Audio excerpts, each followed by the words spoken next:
ئەوەی کە لە هەمووی مەترسیدارترە ئێمە ئەگەر لەسەر دیوە میدیایەکەی قسە بکەین میدیای کوردی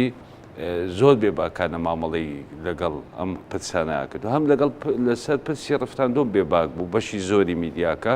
کە هانی خەڵکیدا و چاواشەی خەڵکی کرد وەک چۆن سیاسیەکان چاواشەی خەڵکیانە کرد بە هەمان شێوەژە و میدیا زەبەرلاحی کە بە پارەی نەوت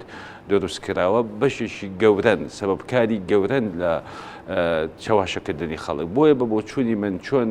ئەو ئەنجومەنەی کە ناوێن نابوو ئەنجومەنی باڵای ڕفتاندۆم کە سەبەبکاری هەموو ئەو دوعانەی دایکی کەس و کاری شەیدان دایکی شەیدان لیانە کرد سەبەبکاری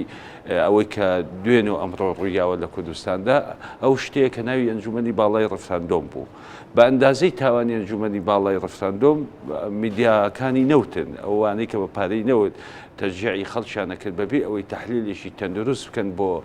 ڕفتاندۆم و دەرهاویشتەکانی هانی خەڵکیاندا بۆ ئەوەی کە بەو ئاستەمە ترسیدارە بگات واتە دەمامچی پشت سیاسیە گەندەڵەکان ئەو میدیایە کە لە بنەڕەتە دروستبوونەکەی دروستبوونێکی ناسروشتێەوە لەسەر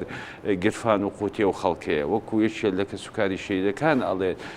ڕفتاندۆم چی بۆ ئەوانە نە نەوتەکەی نەکوتسیەکەی نەخۆشیەکەی تەنها نەکبەتی و کوشتنەکەی بۆ ئەوان بوو ئەوەش دەرەنجامەکەیەتی کایبینیت لە دوێنەوە کارەساتێکی گەورە بەسەر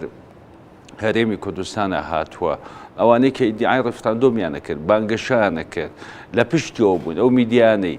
جگەل لەوەی کە تەشجیعی زیاتری حەشدی شەعبیان کردووە بۆ ئازادانی خەڵکی کوردستان ڕۆڵێکی ئەرێنیان نەبووە لە هێوەتکردنەوەی باری دەروونی خەڵکی کەرکووک و ناوچەکانی تر و تێگڕای کوردستان بە پێچەوانەوە دوێنێش لە 16 ئۆکتۆبەرە ڕۆڵی ئەو دەستگانەی ڕاگەاندن بە ئەندازەی هاتنی حەشدی شەعبی مەترسیوە بەسەر خەڵکی کوردستان